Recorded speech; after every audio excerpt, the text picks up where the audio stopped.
മുഖ്യമന്ത്രിക്കൊപ്പം മരുമകനെയും വിളിക്കണമെന്ന് എവിടെയാണ് എഴുതി വച്ചേക്കുന്നത്? പ്രോട്ടോക്കോൾ മാന്യനാണ്. ഈ പ്രോട്ടോക്കോൾ അനുസരിച്ച് BJP ദേശീയ പ്രസിഡന്റ് എന്തിനാണ് നാഷണൽ ഹൈവേൻ്റെ ഉദ്ഘാടനത്തിന് പങ്കെടുക്കുന്നത്? അത് പിന്നെ അങ്ങനെയാണല്ലോ. നാഷണൽ ഹൈവേൻ്റെ കാര്യം പറയുകയാണെങ്കിൽ നാഷണൽ ഹൈവേ 66 2014 മണ്ണിട്ട് പോയ ഒരു പരിപാടിയാണ്, മരണപ്പെട്ട പരിപാടിയാണ്. കോൺഗ്രസ് ഭരിച്ച സമയത്തായിരുന്നു അതിൻ്റെ സ്ഥലം കണ്ടെത്താൻ പറ്റാതെ അതിൻ്റെ ഓഫീസും പൂട്ടി കേന്ദ്ര ഗവൺമെൻറ് പോയ സമയമായിരുന്നു.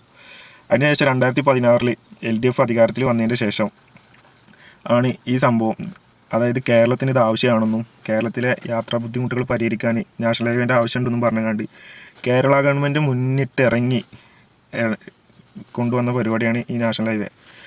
അതിനു വേണ്ടിയിട്ട് 5550 കോടിയോളം കേരള ഗവൺമെൻറ് ഫണ്ട് മാറ്റി വെച്ചിട്ടുണ്ട്. കേന്ദ്രം ഈ സമയത്ത് ഫണ്ട് കൊടുക്കാൻ പറ്റില്ല എന്ന് പറഞ്ഞുകൊണ്ട് കേരളത്തിന് നെരുക്കിയപ്പോഴും കിഫ്ബി ആയി 5550 കോടിയോളം മുടക്കിയിട്ടാണ് കേരള ഗവൺമെൻറ് ഇതിന് ഫണ്ട് കണ്ടെത്തിയത്.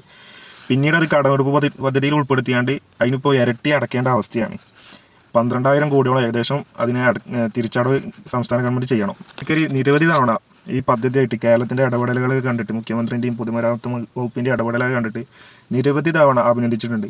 കേരളത്തിൽ ഭയങ്കര സ്പീഡായിട്ടാണ് ഈ പരിപാടി പുരോഗമിച്ചിട്ടുള്ളത്. ആലോചിച്ച് നോക്കി, ചരിത്രത്തിൽ ആദ്യമായിട്ടാണ് എന്താ പറയുക, ഒരു സ്റ്റേറ്റ് ഗവൺമെൻറ് നാഷണൽ ഹൈവേക്ക് വേണ്ടി പണം മുടക്കിയാണ്ട് 2018 ഈ നാഷണൽ ഹൈവേ പദ്ധതി ഞങ്ങൾ നടത്താൻ സമ്മതിക്കില്ല, ഇതിന് സ്ഥലമെടുപ്പ് എന്താ പറയുക ഞങ്ങൾ അനുവദിക്കില്ല എന്നൊക്കെ പറഞ്ഞുകൊണ്ട് പരാതി കൊടുത്ത ആൾക്കാരാണ് ഇപ്പോൾ പ്രോട്ടോക്കോളും പറഞ്ഞു വരുന്നത്.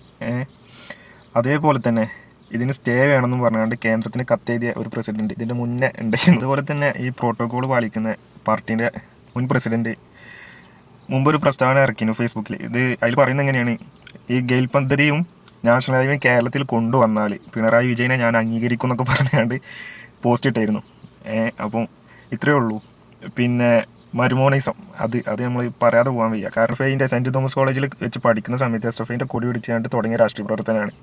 അത് കഴിഞ്ഞിട്ട് DYFIൻ്റെ അഖിലേന്ത്യാ പ്രസിഡന്റ് വരെ ആയിട്ടുണ്ട്. അത് കഴിഞ്ഞിട്ട് 2 തവണ നിയമസഭാ അംഗമായിട്ട് തിരഞ്ഞെടുത്തിട്ടുണ്ട്. ഇങ്ങനെ വന്ന ഒരു വ്യക്തിയാണ്. മരുമകനും കാര്യങ്ങളൊക്കെ അതൊക്കെ വീട്ടിൽ നമ്മൾ കല്യാണം വിളിക്കാൻ വന്നല്ലോ, ഒരു പൊതുപരിപാടിൻ്റെ ഉദ്ഘാടന പരിപാടിയല്ല, അതിനൊരു പ്രോട്ടോക്കോളില്ലേ. അപ്പം പ്രോട്ടോക്കോൾ പറയുന്ന ആൾക്കാർക്ക് വേണ്ടിയിട്ട് പറയുന്നതാണ്. പിന്നെ ഓടിളക്കിയാണ്ട് അല്ല ആരും അധികാരത്തിൽ വരുന്നത്. അത് അനുഭവ പരിചയം ഇല്ലാത്തതുകൊണ്ട് മാത്രമാണ് അങ്ങനെയൊക്കെ ചിന്തിക്കുന്നത്. എന്തായാലും നടക്കട്ടെ.